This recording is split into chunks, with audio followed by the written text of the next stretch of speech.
Well, hi, everybody. I'm Don Stewart, and welcome to our second edition of Breaking News for this Tuesday, the 4th day of June, 2024, as we continue to see stories come over the wire about every hour that confirm what the Bible has to say our world will be like at the time of the end, that is, before the second coming of Jesus Christ and the events that are associated with it. Now, our first headline is really fascinating. Joe Biden did an interview with, I think it was Time Magazine, and some of the excerpts from this are very, very fascinating. Getting to his thinking, what his mind is considering with respect to Israel and what's going on right now. Here's the first headline. U.S. President Joe Biden says Prime Minister Benjamin Netanyahu is prepared to do about anything to get the hostages back. That's a very important statement. He says Netanyahu is under enormous pressure to secure a hostage deal. The Israelis desperately want a ceasefire in order to get the hostages home. Well, they do, but they also want to win the victory over Hamas, which he does not mention here. But notice how he's emphasizing he'll do anything just to get the hostages home. All right, that would include probably his three-point plan that basically said after a six-week moratorium of fighting, then the next period would be just putting together some type of agreement that would end the war, as it were. All right, here's what Biden continues to say. My major disagreement with Netanyahu is what happens after. What happens after Gaza's over? What does it go back to? Do Israeli forces go back in? I've been talking to the Egyptians, the Saudis, the Jordanians, the Emiratis. The answer is, if that's the case, it can't work, he says, indicating that Arab states will not be willing to assist in the post-war stabilization of Gaza if Israel remains in the Gaza Strip.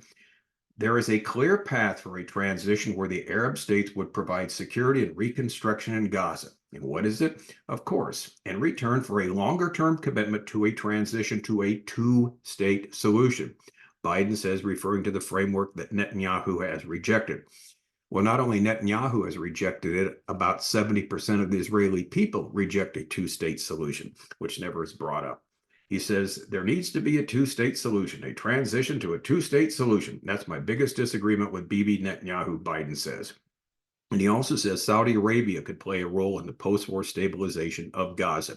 Again, dangling the Saudi carrot over Israel. In other words, look, if you go for a two-state solution, a Palestinian state, then the Saudis won't normalize their relations with you. This will help bring you security in the Middle East. It'll help, in the future. It'll open so many new doors. So again, open up to the idea of a two-state solution, which of course would be suicide for Israel. Now, so here's the bottom line. By saying Netanyahu will do almost anything to get the hostages back, what's it saying? Makes it clear that Biden thinks he can get away with a deal that would leave Israel vulnerable, if, of course, the hostages get released, because that seems to be the main priority.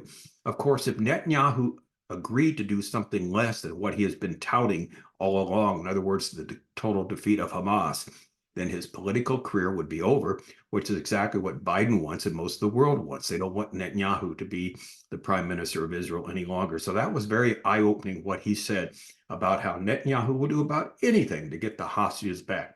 We will see. All right, now there's another statement he made in this interview, and this is the headline that Breitbart did. The other headline was from one of the Israeli publications. Breitbart took this headline.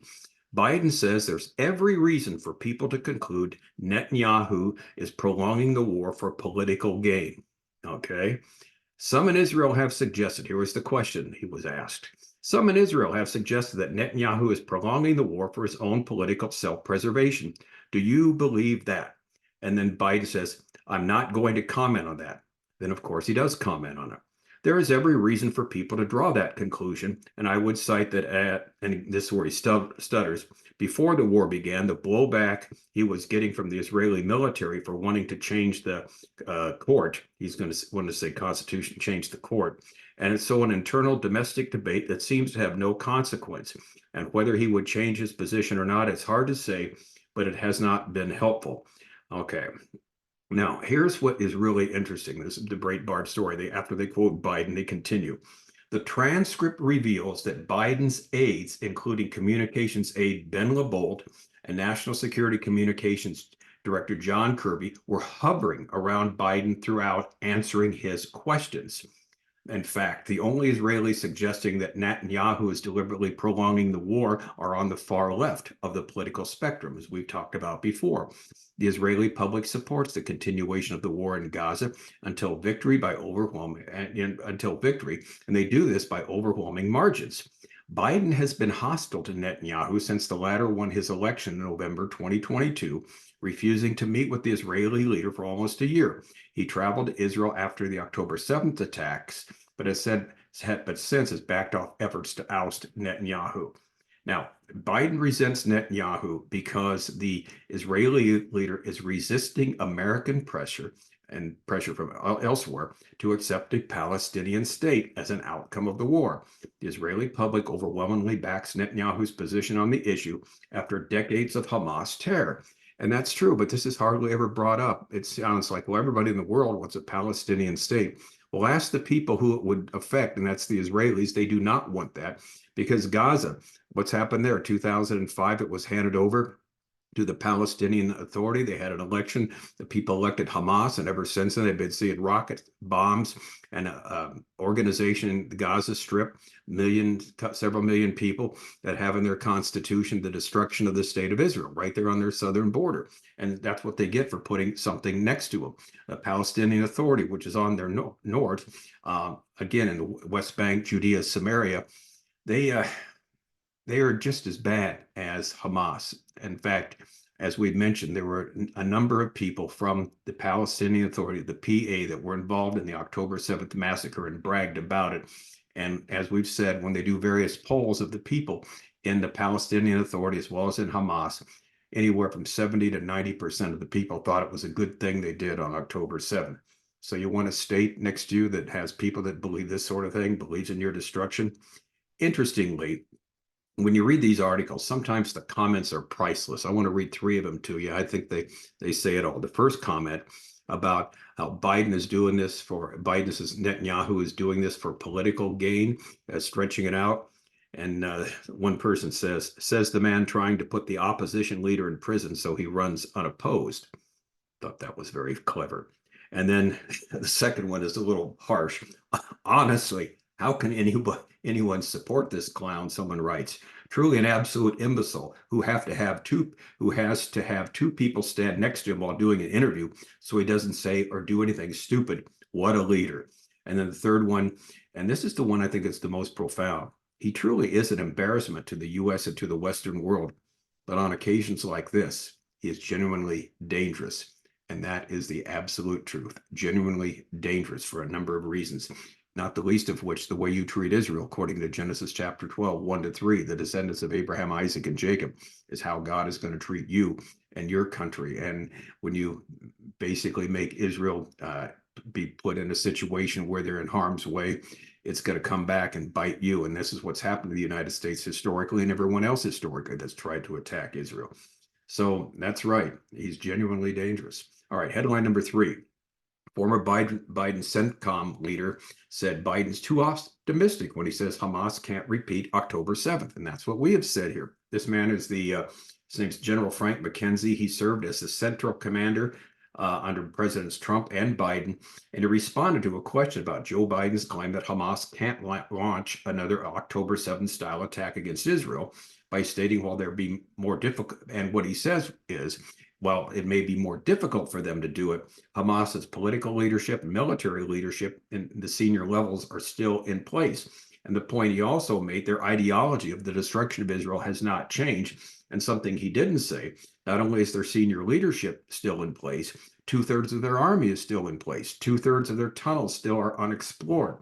They're a long way from being defeated. This is why Israel, one of the leaders recently said they need at least another 7 months of fighting to take care of Hamas. There is another minister of the Knesset, I didn't give you this story. He said it's going to take 2 years to get rid of Hamas. And so it's going to take time because how dug in they are, how intricately their tunnels are. We've talked about this before. We always have new people here. Originally, Israel thought when October 7th war began, there was approximately 100 miles of tunnels underneath Gaza. Now it's something like they've concluded 400 to 500 miles of tunnels. They were way off in the amount of the sophistication of them. is incredible. When you see pictures of it, when you see videos of what's there, they did really a great job of, basically getting prepared for this day, October 7th, and having the munitions. And of course, with Egypt on the south, they have munitions snuck in from Egypt, their weapons and money, and they could bring people back and forth. That's why it's so important that Israel's in Rafah, because Rafah's right at the border, and they found something like 50 tunnels there that go into Egypt, and they've been shutting those down. So that is why October 7th, though, is still a possibility when you have 2/3 of the tunnels unexplored, as it were, and 2/3 of the fighters somewhere there. There's certainly the possibility of that happening again. So this was Biden's own guy. He was the head of the Central Command, Frank McKenzie, and he made a point. No, it's not over by a long shot. Now, here's a story I've been meaning to do. It's so hard to get to with all the other things we're dealing with. Fire continues to rage on Israel's northern border. Fires actually continue to rage as the War Cabinet discusses how to fight Hezbollah. There has been tremendous fires that have started in the northern part of Israel. It's getting there hot, getting summertime there, which gets real hot, real dry. They've been firing rockets at Kiryat Shmona, Metula, and then, like we said, they've gone down further to Nahariya and Acre, even further south to Israel, as you go south towards the border, towards Jerusalem. And what we talked about the other day, some 120,000 people had to hit air raid shelters because of the first time they would receive drones and rockets coming from Hezbollah and Lebanon. So something has to be done, because the real fighting, the heavier fighting, is up north. So here's the story. Current damage to land on the northern border has surpassed that inflicted during the entire Second Lebanon War, and is still increasing.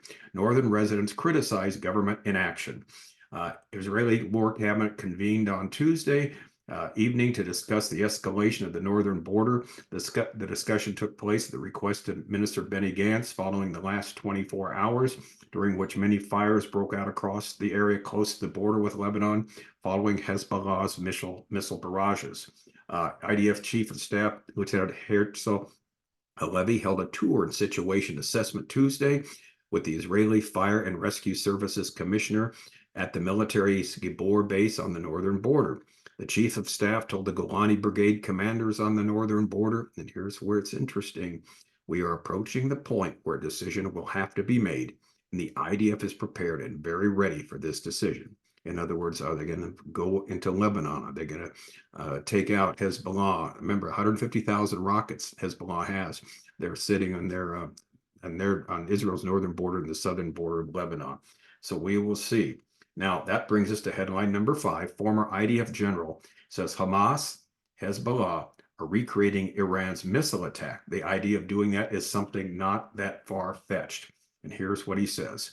The possibility of swarms of infiltrating drones along with missiles and mortar fire, particularly on the northern border, on Israel's northern border, isn't a far-fetched scenario, said IDF Brigadier General retired Tzvivka Haimovich amid ongoing tensions with Lebanon. Speaking to Radio North 104.5 FM, Haimovich, former air defense chief, said, "It's true that what's happening in the north can be called a drone war. It's not the main thing Hezbollah uses, but they do have the ability to use it, while our side has a weakness." He continued, "We remember what happened in December when Hezbollah leader Nasrallah said that peace in the south would mean peace in the north, but we're still waiting for a deal. Whether we wanted to or not, we're also linked to fighting in the north and the south." Now, what we have found, and what Israel has found, is the capability, first of all, in southern Lebanon to shoot down Israeli missiles is a lot better than they thought. In other words, the technology, just like in Gaza, just like with Hamas, is beyond what they assumed the enemy had there. And it's Iranian technology, of course. Iran's behind all this.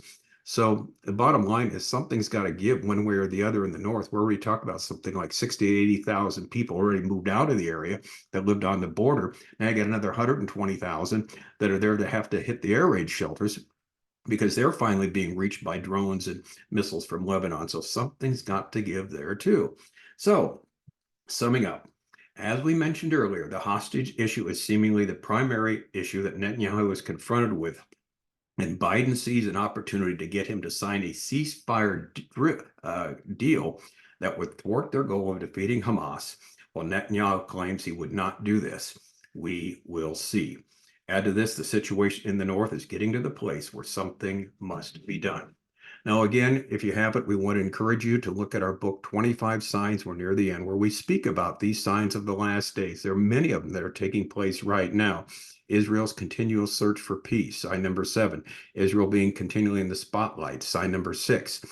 Sign number 21, Israel being isolated from the rest of the world. The world hates Israel, that's sign 21. Sign 11, the U.S. is not a player in last days Bible prophecy. Something will happen to it. Well, what's happening to it? It's going against Israel, and it will not stand up for Israel in the last days. Something literally that would have been unheard of a few years ago. When I first wrote this book, when I first mentioned that, people said, "You're crazy. The United States would never back away from Israel. They'll always be there to help them." No, they won't, because what we see in Ezekiel 38:39 is when Israel is attacked in the last days by this coalition led by a Russian leader called Gog, that's his title. There is no one who comes to the aid of Israel. No country does. Now, the God of the Bible does, and he is the one that destroys the armies. But one of the reasons they can attack Israel with this coalition is because no one will come to their aid. No country will, and no one does. Meaning, by definition, the United States, for some reason, is not a player. So again, this book, 25 Signs Are Near the End, along with all our other books, are on our website, Educating Our World. They're all free download, 65 books under 11 different topics, 12 on Bible prophecy. Please take advantage of them, because that will help you understand what's going on, what is predicted to take place, and what is happening right now. And of course, the good news is there's an end game to this. The Lord Jesus Christ comes back and sets up his kingdom after the terrible times that are still facing us ahead. So the key is just trust the Lord, don't be weary in well-doing, and keep our eyes on Jesus, because he is the one who is the author and the finisher of our faith. I'm Don Stewart. Thanks for watching. We'll see you again tomorrow on another edition of Breaking News. Until then, as always, may the Lord richly, richly bless.